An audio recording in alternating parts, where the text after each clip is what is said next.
আমরা যারা এই সময়টা ছাত্রদল করি তারা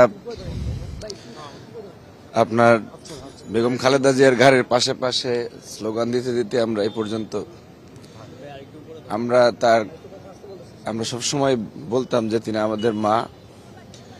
এবং একটা পর্যায়ে উনি যে বাংলাদেশের প্রশ্নে আপোষহীন থাকতে থাকতে উনি বাংলাদেশের অভিভাবক হয়ে গিয়েছিলেন এবং আজকে বাংলাদেশ তার অভিভাবক হারালো।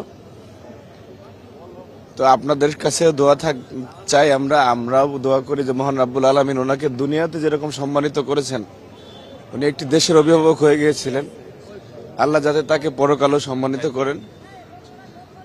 আর আপনারাও এবার কেয়ারের সামনে দাঁড়িয়ে আপনারা দিনের পর দিন অনেক লাইভ করেছেন, অনেক সংবাদ পরিবেশন করেছেন যে বেগম খালেদা জিয়ার সর্বশেষ অবস্থা, যেটি বাংলাদেশের মানুষ বারবার আপনাদের কাছ থেকে তাদের মা, আমাদের মা সম্বন্ধে তথ্য পেয়েছে। তো হয়তো আপনারা শেষবারের মতো সংবাদ পরিবেশন করবেন।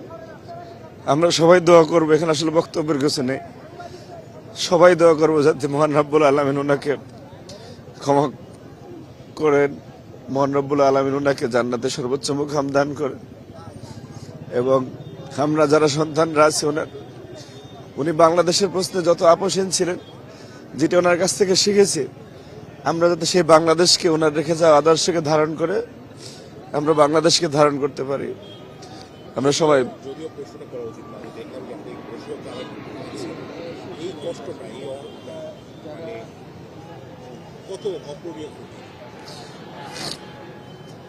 এটি নিঃসন্দেহে আপনি দেখেছেন যে বাংলাদেশ সাম্প্রতিক সময়ে যতবার সংকটে পড়েছে সবাই এক মোহনায় মিলিত হয়েছে। সেই মোহনার নাম ছিল বেগম খালেদা জিয়া, যিনি কিনা দেশকে একটি সমাধান দিয়েছেন।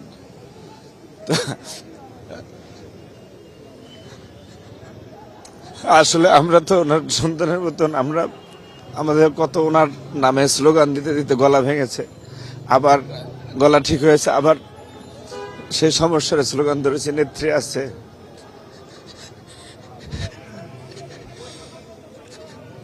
সেই নেত্রী নেই আজকে। উনি কখনই আমাদের কাছে নেত্রী ছিলেন না, আমাদের মা। তো আমি আসলে কথা বলতে পারছি না, ওনার জন্য আপনারা দোয়া করবেন।